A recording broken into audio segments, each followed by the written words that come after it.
Okay, another day, another city. Last time I was rudely interrupted by a massive coughing fit, and I think this is pretty much where we were up to. So let's continue on.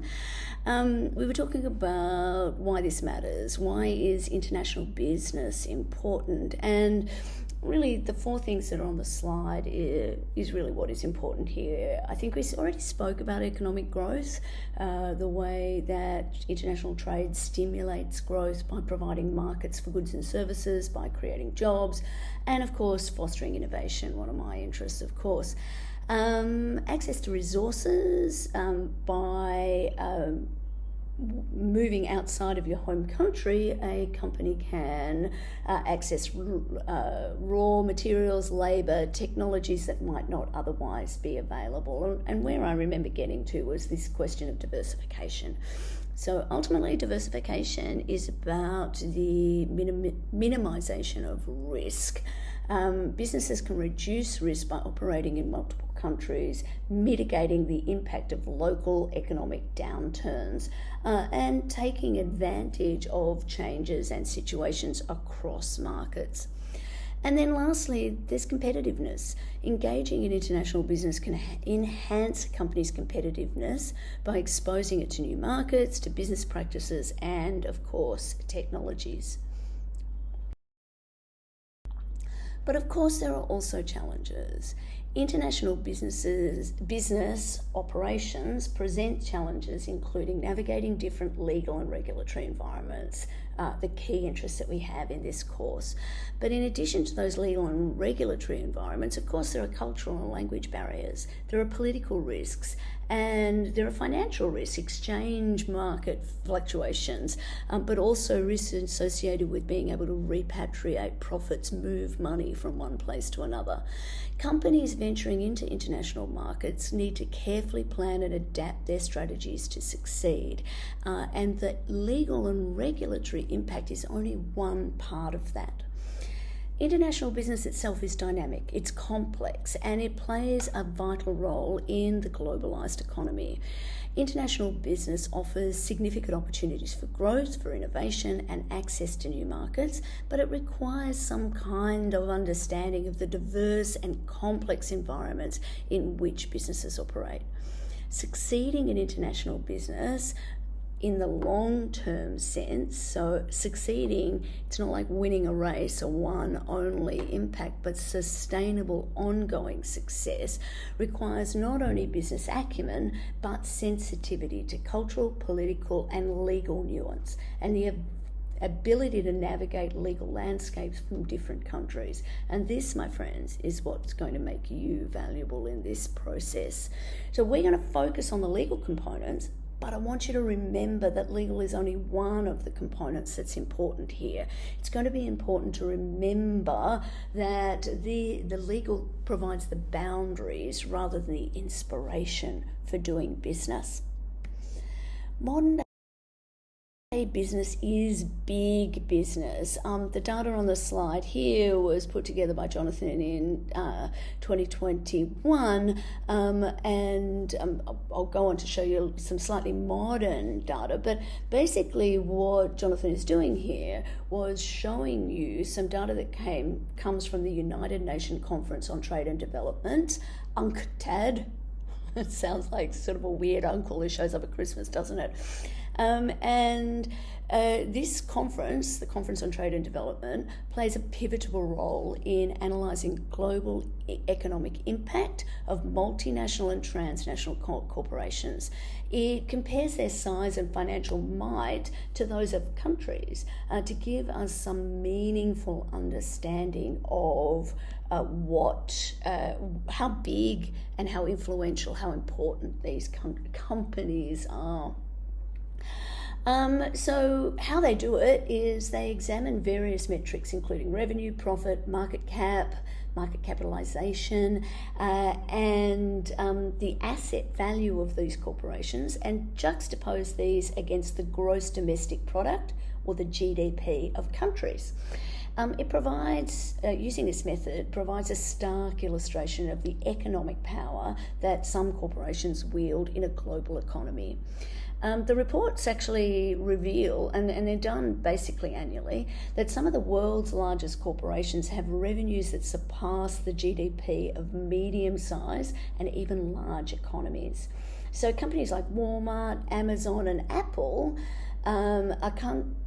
if they were countries, their annual revenue would place them high on the list of the world's largest economies. And they'd be competing with countries the size of Sweden, Poland, or even Saudi Arabia.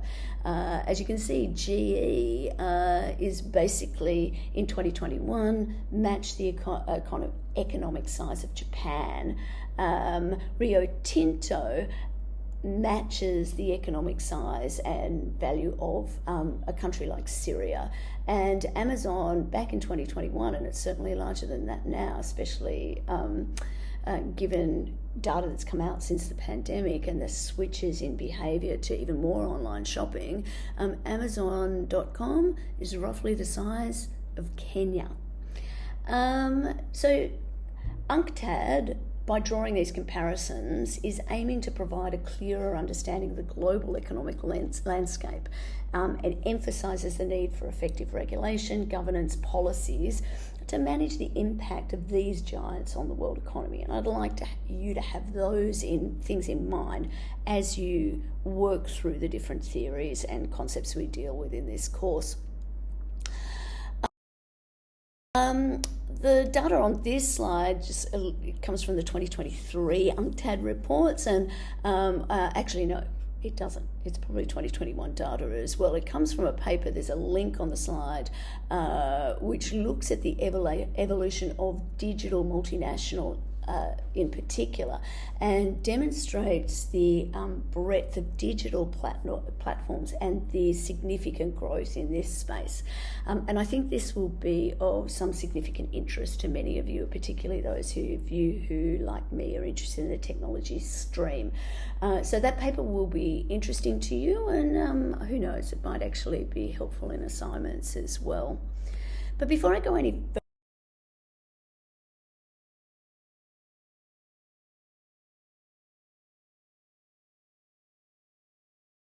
okay, so now we've talked about what international business is and looked at some key definitions. Let's think about what international business law is. So rapid globalization, increasing transborder interactions, has resulted in a significant expansion in international law, including international business law. International business law itself encompasses the legal frameworks and regulations that govern commercial transactions. Fair enough, right? So commercial transactions between entities and across national borders. So it's really a broad area. It involves multiple legal disciplines. It's a requirement that you already have contract law here because contract law is absolutely fundamental to any kind of transactional law. But we've also got to look at trade law, taxation law, and of course intellectual property. And there were other areas, or there'll be other areas that we'll touch on as we go. So the aim of international business law is to facilitate smooth and fair international trade and investment by providing clear rules and standards for global economic transactions. Of course, there are a whole heap of key challenges and considerations, and these are the kinds of things that this course was built for. So the kinds of things we'll look at is, of course, the diversity of legal systems. Businesses need to contend with the differences between common law, civil law, religious laws, and customary law systems. That cultural understanding and the way, the general assumptions of what needs to be done in order to get a business running are very different in very different places. Of course, there are jurisdictional issues. So determining which country's courts have jurisdiction over an international dispute can be complex. We'll spend a bit of time talking about this in the tutorial and this week. Enforcing judgments and awards. Enforcing a court judgment or arbitration award in a foreign country can be difficult, depending on bilateral and multilateral treaties and the legal framework of the country in question. International business law is critical for creating a stable and predictable environment for international transactions. What we are aiming to do is to find frameworks that encourage countries and businesses to engage in cross-border trade and investment to contribute to global economic growth and development. Of course, in some areas, we might actually have the view that this is not the right thing to do, and we have to balance those things out. Businesses that are operating internationally need to be well versed in the principles of international business law in order to navigate the complexities of global trade, to protect their investments, and to resolve disputes effectively. Similarly, countries that encourage foreign direct investment or that encourage trade across their borders need to balance their needs to collect revenues, their needs to protect the interests of their citizens, to enforce the rules that they have in relation to, say, occupational health and safety or the treatment of their citizens, and to encourage knowledge transfer, growth and competitiveness as their nations grow. It can be quite complex because these interests can be diametrically opposed from time to time. Ultimately, this is good news for you because legal advice from experts who can specialise in international law is often essential to ensure compliance with applicable laws and treaties and to mitigate risks associated with international business activities. There's also significant work in this space for policymakers. So where does international business law come from? Normally, the regulation of contractual and commercial relationships is the domain of a domestic or a state law. But with increased globalisation, there's been a move to try and synthesise and work cooperatively in relation to the regulation of international businesses. Of course, though, there is a problem. There's basically no international legislation to make a law. It's not like, when Superman was sent down by the Intergalactic Council and, we have this kind of federation of planets that think they rule the universe. That might exist. Who knows? But we certainly don't have one government for the whole of the planet. So basically, the idea of international law as such has been characterised by some, by third image thinkers, as a lawless anarchy, a country without a police force. And so as a consequence, it's a hotbed for conflict. There's no international executive to administer the law. There is no international judiciary to adjudicate and resolve disputes. So at the international level, we don't have a functioning government or state government of the type that we find on the domestic level to develop and enforce the laws. So Rousseau, the Swiss philosopher, argued that states don't cooperate because state conflict involves exactly the same irrational behaviours as interpersonal conflict. Just like an argument between people, that old expression, I don't know if it's an old expression actually, but the reason we have families is so we don't fight with strangers. The main cause of conflict is one state's particular interests interfering with the interests of another state. So Rousseau gave this kind of example, which might help you think about it. Imagine 5 hungry men, he said men, but let's say people, who agree to hunt a stag. No, let's leave the people out because it's probably only those who identify as men who are going to want to go and hunt a deer. And they agree that they're going to hunt this deer together because it's easier in a group and a stag is big enough to satisfy everyone's hunger. So far, so good. On the hunt, one man sees a hare and decides to hunt it alone because it's easier for him to do that, and it'll only appease his own hunger, not the hunger that the others have. He then gives up on the initial communal project, jeopardising the hunt for everybody else. The reason that we have this kind of third image thinking is third image thinkers believe that anarchy will prevail on a global level because international relations works like a strategic game that doesn't have any written rules. Each state's freedom of choice is limited by the actions of all of the others. And if everyone's strategy depends on everyone else's, then, let's face it, the Hitlers of this world will determine what kind of strategy to pursue. I might have used, instead of Hitler there, maybe the Trumps and Putins of this world, but that would be being political, and I don't think I'm supposed to do that. Anyway, they're the ones who determine what kind of strategy we're pursuing, and the most aggressive state will determine the actions of the states who aim to preserve peace and justice.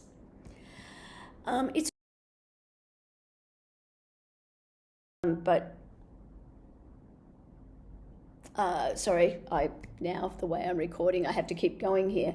When you look at the slide, you will see just how geographically large civil law is, and clearly, if you are interested in working in an international context, understanding the thought process behind a civil law approach is really important to you. Because the underlying assumptions that those who work in that environment will be significantly different. And when you're working in a civil law country, the expectation will be that there will be a law somewhere that's written down that you'll be able to make sense of in order to move forward. We won't need to deal with the voodoo magic that is sometimes that predictive element of a common law system. But as a result, there's no single comprehensive body of international law.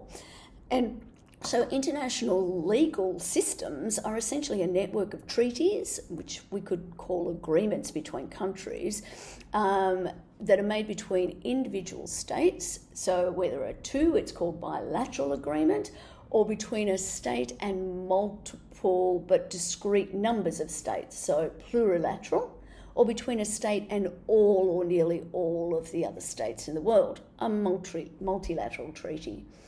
In addition to international legislation, there is international legislation as such.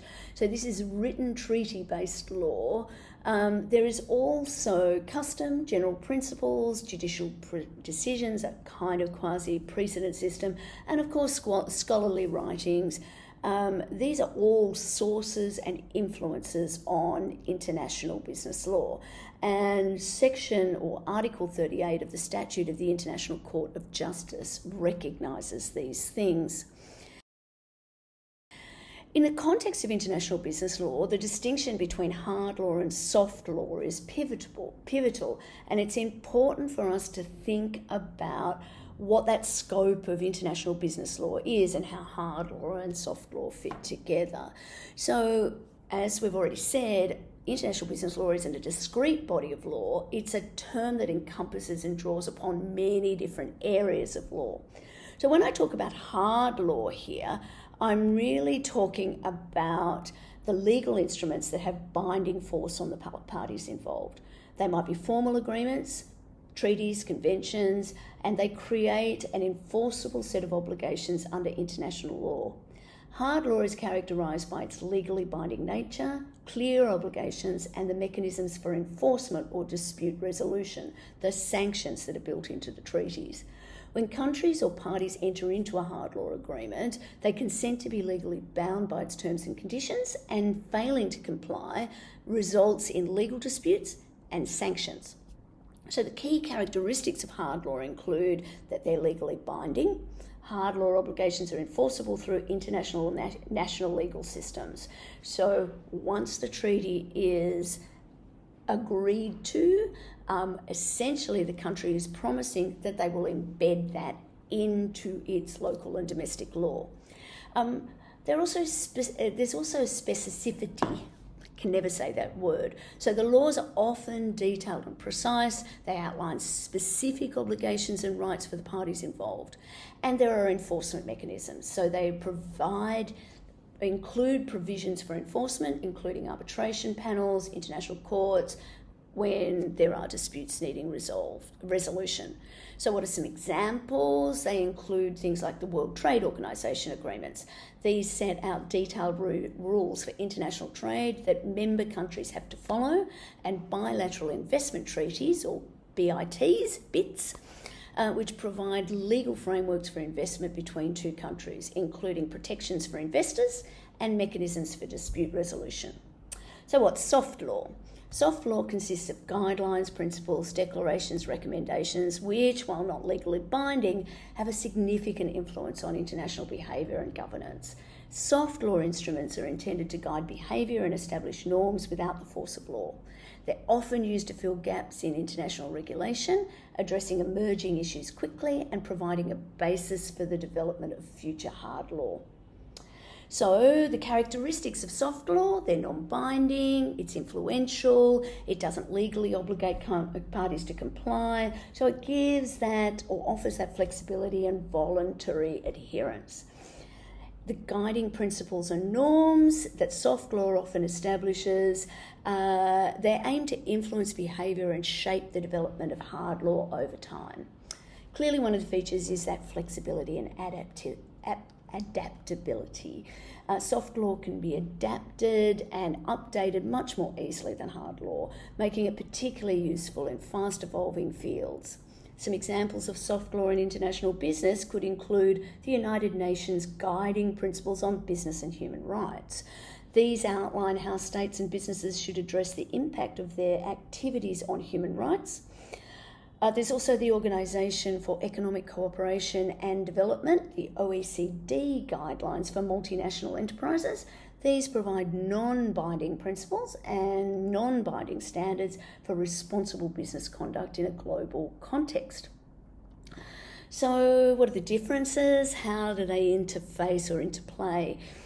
Primary difference between hard law and soft law is the binding nature of the provisions. Hard law creates enforceable obligations. Soft law relies on moral or political commitments rather than legal duties. But the distinction isn't always clear-cut. Soft law can influence the development of hard law and provide a framework for the interpretation and implementation of binding agreements. Soft law can also become hard law over time as norms and standards gain wider acceptance and are codified into binding treaties. Understanding the ways that these two interplay can be critical for businesses that are operating internationally, and it helps them navigate what is a complex landscape of international regulations and international norms. So companies need to consider both types of law when they're developing strategies for compliance, for corporate social responsibility, and for risk management in their international operations. I think I just spoke about the slide that you can see here on the screen. That way, there it is. Sorry about that. So I'm just going to move on. So where do we get international business law from? Mo, your text will be really helpful here. But clearly we've spoken about these a little bit already. International legislation, basically treaties and model laws that we sign up for. So I'm very aware of how long I've been talking for, so I really want to just highlight the key issues. Now, when we're looking at the sources and the influence on modern international law, we're really looking at international comparative law and national legal systems together. So here, comparative law refers to the notion of identifying similarities and differences between legal systems of a range of countries, and a comparative approach to the law provides the basis for identifying best practice and replication in other jurisdictions. So if one country has a national regulatory scheme that's working well, why not use it as a model in other jurisdictions? And in this way, we end up with a harmonisation of process. There's a whole heap of different sources of law here, and I really want to talk particularly about lex mercatoria. I never know where to put the emphasis when I'm using Latin terms. So international custom and usage, including the concept of lex mercatoria, so which is Latin for the law merchant. These play a significant role in shaping the development of international business law. The sources of law represent the practice and norms that have evolved over time between merchants and traders across national borders. They're considered part of the informal sources of international law, but they've had a profound effect on the formal legal systems and the governance of international trade and commerce. So international custom and usage, what's that? When we're talking about international custom, we're talking about practices and norms that through consistent and general application over time have gained the status of legally binding obligations between states. The context of international business, in this context, customs and usages refer to the established ways of doing business that are widely recognised and adhered to by parties engaging in international trade. These practices can cover a wide range of issues, from contract formation and performance to dispute resolution. Customary practices are important because they fill gaps in international law where treaties or national laws might not provide any clear guidance. They help create predictability and stability in international transactions by providing a common set of expectations for how business should be conducted. So the law merchant, I really hate it when we have Latin, lex mercatoria, no idea really. This is a body of commercial law that merchants used throughout Europe during the medieval period. It evolved as a set of customs and practices that were designed to facilitate trade and commerce across boundaries, and it included principles like the sanctity of contract, the resolution of disputes through arbitration, and the use of common commercial terms and standards, something that we'll talk about a lot over the coming weeks. The modern incarnation of lex mercatoria includes principles such as the sanctity of contracts, the resolution of disputes through arbitration, and the use of those common terms. The modern, I've just repeated myself, haven't I? Sorry, I've got notes in front of me if you couldn't tell. How has this influenced international business law? Contract law first. International customs and the lex have significantly influenced the development of international law. Principles such as pacta sunt servanda, remember that from contract law? Agreements need to be kept, are central to both traditional lex mercatoria and modern international contract law. Dispute resolution. The preference for arbitration in resolving disputes amongst merchants in ancient times, in medieval times, has influenced the modern use of arbitration as a preferred method for settling international business disputes. So institutions like the International Chamber of Commerce and the United Nations Commission on International Trade Law, you'll see that UNCITRAL, UNCITRAL, reflect these historical practices in the rules that they have. Uniform laws and conventions. The principles found in medieval times in the Lex Mercatoria have influenced the creation of uniform laws and conventions that are designed to facilitate international trade. Examples will include the UN Convention on Contracts for the International Sale of Goods, the CISG, we'll talk about that quite a bit, and the Uniform Customs and Practices for Documentary Credits, the UCP, which the International Chamber of Commerce have published. These instruments aim to create a common legal framework for international trade, drawing on the customs and the practices that have been developed over centuries. And of course, the recognition of standards and practices. International business law often recognises and incorporates standard commercial practices and technical standards that have been developed by international organisations and industry associations. This recognition ensures that international trade can operate smoothly and efficiently, reflecting the consensus with specific industries. So, over time, again, this is really what I've just been talking about. We've seen this kind of codification, the creation of the new lex.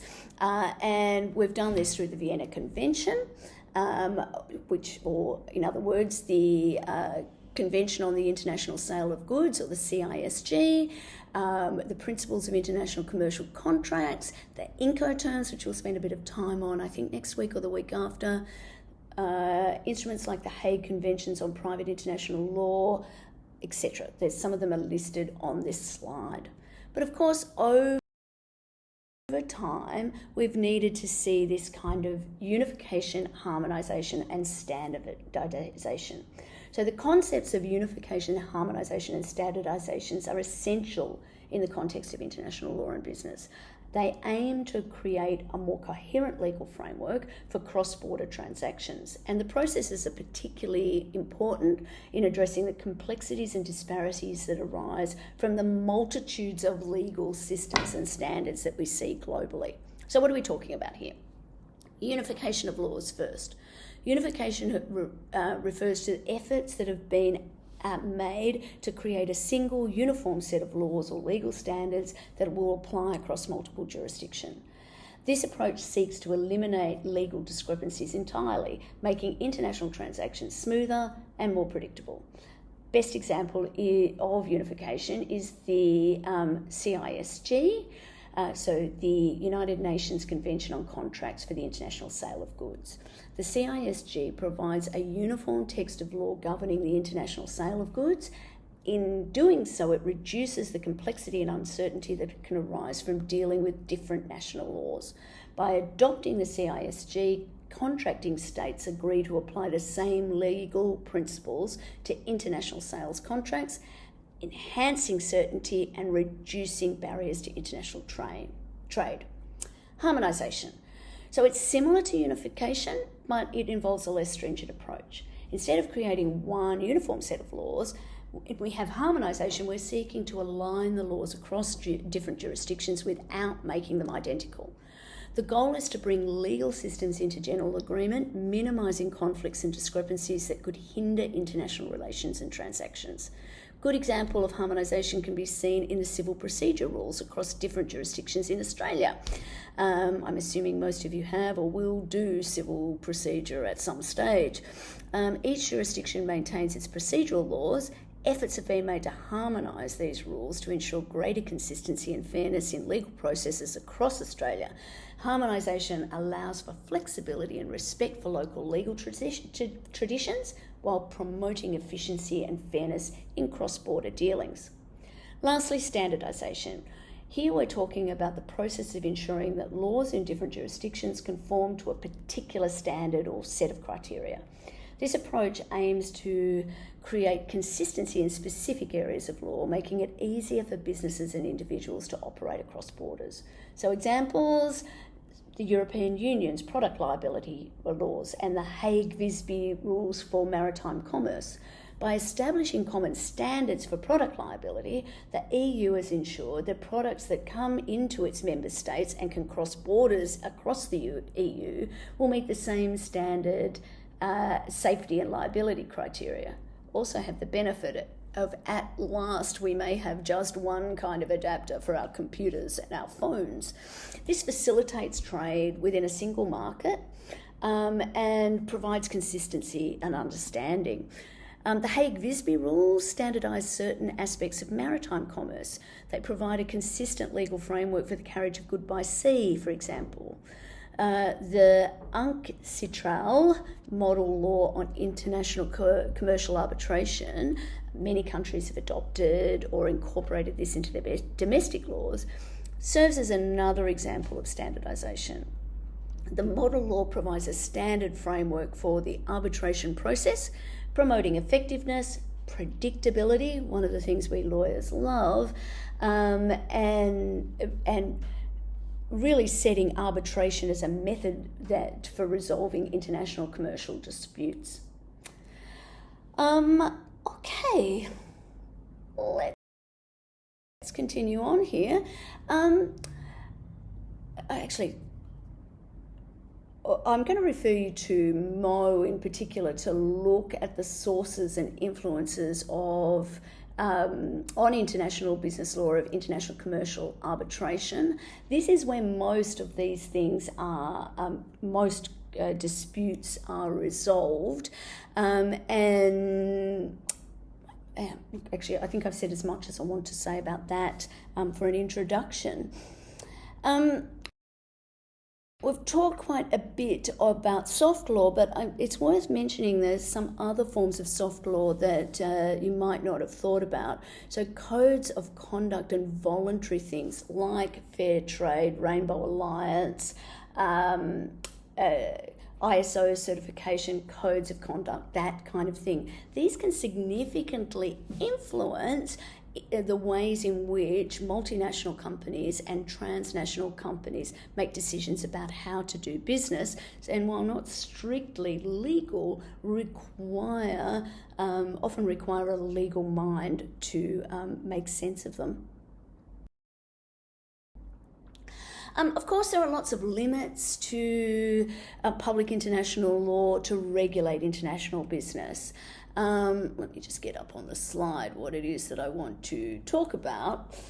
The traditional framework of international law has primarily recognised states as the sole subjects of international legal obligations and rights, with individuals and corporations, so legal personalities, often positioned outside of that sphere. The traditional view presents a significant set of limitations on the scope and applicability of international business law, particularly when it comes to addressing the responsibilities and conduct of the corporations themselves acting internationally. So let's expand on these to understand the limitations a little better.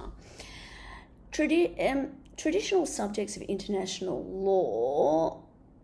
How will I say this? Historically, the international legal system has been state-centric. It's been designed to regulate interactions and regulations between sovereign states.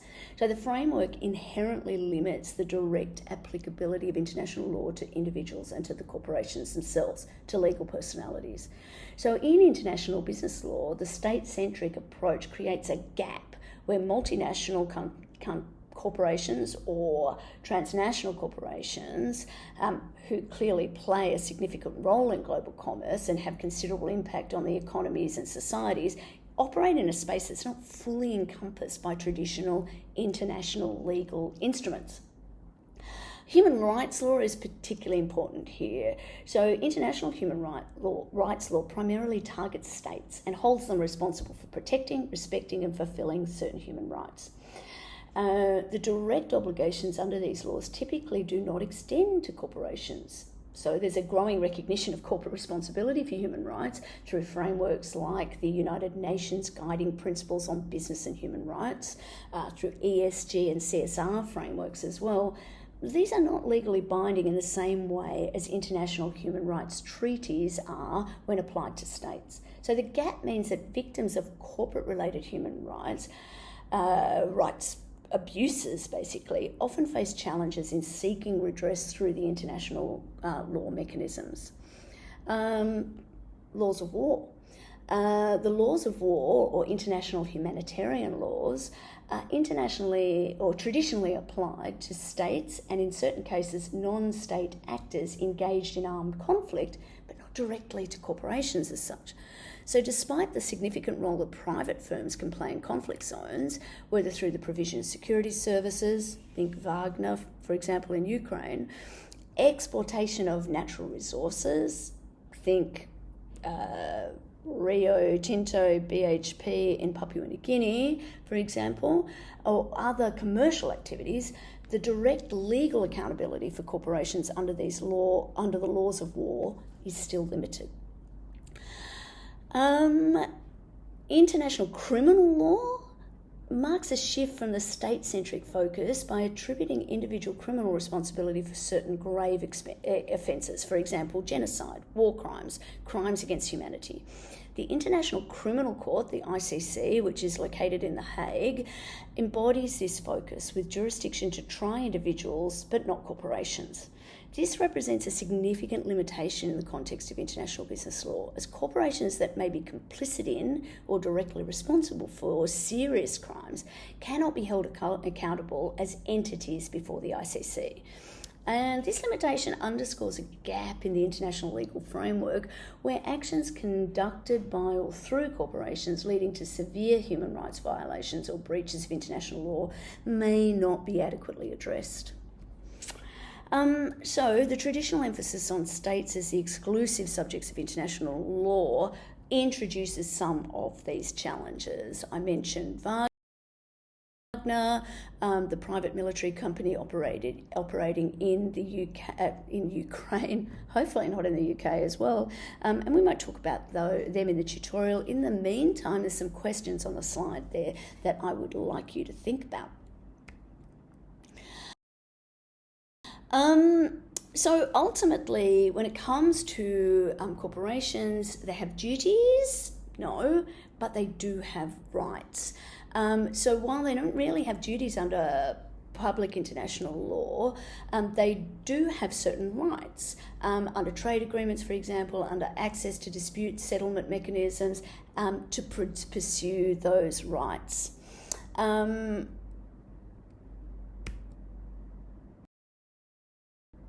So, a lot of what we'll be talking about this course towards the end is resolving disputes between private parties, so the private international law questions, and there's a significant body of international law called private international law. You can contrast that with public international law, dealing primarily with state-to-state relations. So private international law is about corporations across borders or corporations and the state. Public international law is state-to-state. And basically, when we're talking about resolving those conflicts, we're talking about conflict of laws. That's what we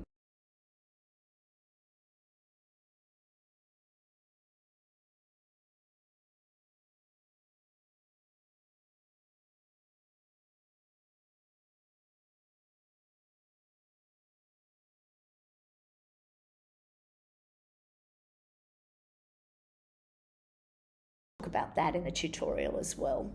So a large component of international business law is international contracting, and we're going to spend most of the next couple of weeks really focused on international contract law. International contracting is a private law matter, and each jurisdiction will have its own possibly different set of contract laws. So where parties are residing in different law units, different jurisdictions, when they enter into a contract with each other, a decision needs to be made as to which unit's substantive law applies. So this typically happens in legal disputes involving cross-border elements, such as international business transactions, marriages or divorces involving partners from different countries, inheritance matters spanning across multiple jurisdictions. I'm going to continue that in a little while, though.